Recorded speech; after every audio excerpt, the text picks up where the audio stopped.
So what's up guys? So welcome back po sa aking YouTube channel. Kung bago ka pa lang sa aking YouTube channel, ang channel na ito ay nagtuturo ng online tutorials, review investment platforms, at kung gusto mong kumita gamit ang earning site, kung interesado ka sa ganitong content, huwag mong kalimutan magpindot ng subscribe button at hit the notification bell para ma-notify ka sa susunod nating videos.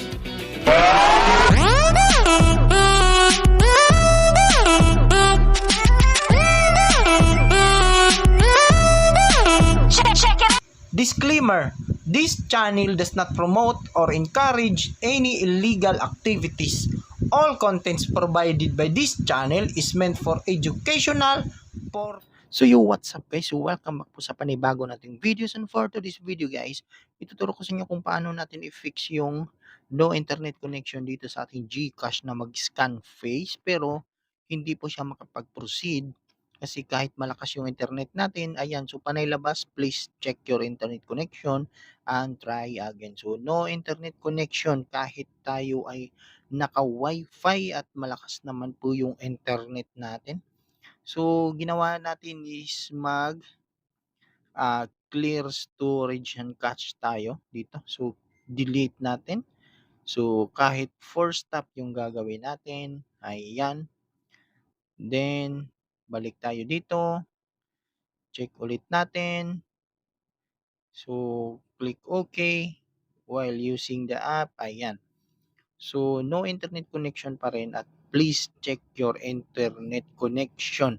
So gagawin natin guys is i-uninstall po natin and try natin na mag-install ng bagong GCash app sa ating Play Store.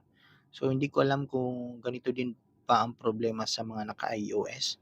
So ang gamit ko ay Android. So ayan, so install po natin ulit yung GCash natin. So i-open natin kung scan na nga ba ng face natin. Ayun, so no internet connection pa rin guys. So kahit anong step na po yung ginawa natin, hindi pa rin po umubra yung issue ni GCash sa scan face. So no internet connection pa rin. So please check your internet connection and try again. So ganito yung gagawin natin guys. Sundan nyo lang po yung steps natin.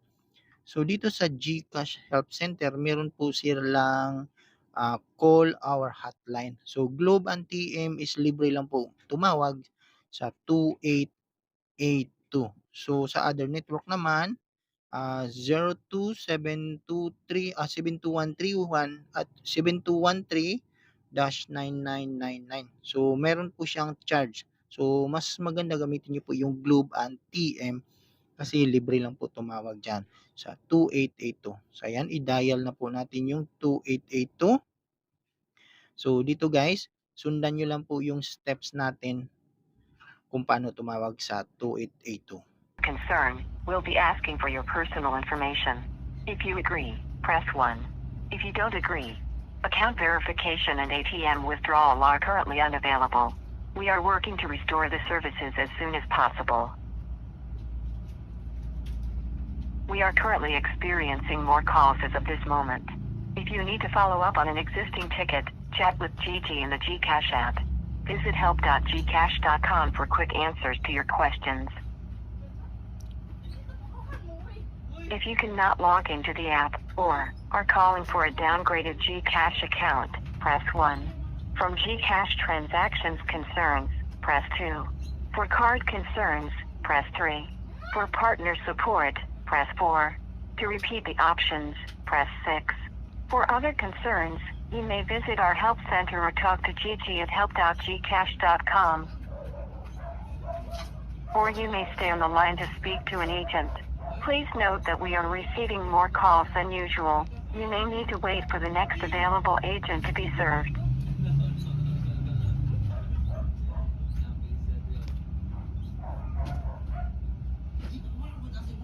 Thank you for deciding to wait. If you are to report a fraud-related concern, press 1. For other concerns, press 2.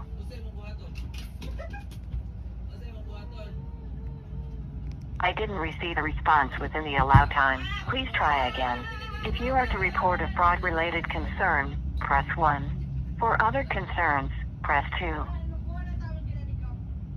Please be ready with your transaction details. We will now redirect you to a customer support agent.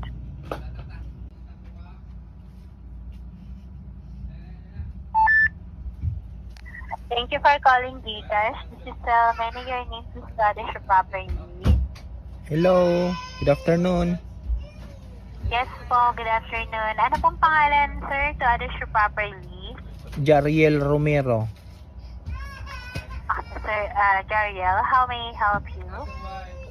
Hindi ako maka-face scan sa GCash app ko kahit malakas naman yung internet. Ang laging nakalagay, no internet connection kahit malakas naman signal.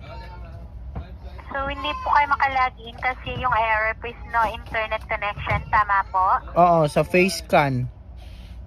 Opo.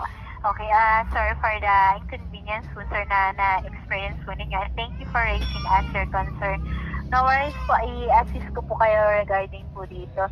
So, tanong ko lang po, sir, kailan nyo pa po yan na-experience? Ngayon lang kasi bigla siyang nag-log out kanina. Sabi niya 90 authentication ko daw nag-expire daw, nilagin ko ulit. Ayun, nag-face scan ulit siya. Tapos error, no internet daw kahit anong uninstall ng app, install ulit, wala. Ayaw talaga, no internet. Ano po ba, sir, yung Gcash mobile number nyo po? 0992 704 1244. Ulitin ko po ha, correct me if I'm wrong. Yung Gcash number nyo po is 0992-704-1244. Tama po ba, Sir Jariel? Tama. Nag-submit po ba kayo, sir, ng ticket sa health center regarding this or hindi po? Hindi ako nag-submit kasi wala akong nakita doon na face scan no internet connection Kaya diretso ako tumawag dito. Okay po. So, ganito po, Sir Jariel. Kasi as of now po, under maintenance po si Gcash app po, sir. Kaya ganyan po yung error na nare-receive, no network or no internet connection po, sir. So, kailangan nyo lang pong i-monitor and retry at a later time po kasi wino-workout na po or ginagawa na po yan or inaayos na po na escalation team para makalagin na po. So, wala lang pong as of now, wala pong exact time kung anong oras po siya ayos. Basta lang po, monitor and retry at a later time. Saka pwede rin po kayo makareceive po ng notification once na okay na po yung maintenance po natin, sir. Sige po. Po. So, pa-monitor, sir, ha, and retry at a later time. Okay po? Okay po, ma'am. Maraming salamat. Okay. Salamat din po, Sir Jariel, sa pagtawag sa Gcash. Once again, si Sel po ito. Have a nice day po. Ingat po kayo.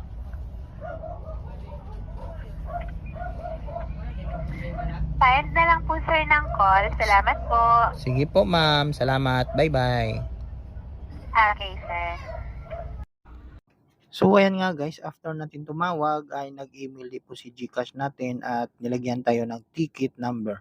So, i-follow up lang po natin yung ticket number guys and saka natin i-open yung Gcash application natin. So far, wala naman po problema at maintenance lang po si Gcash.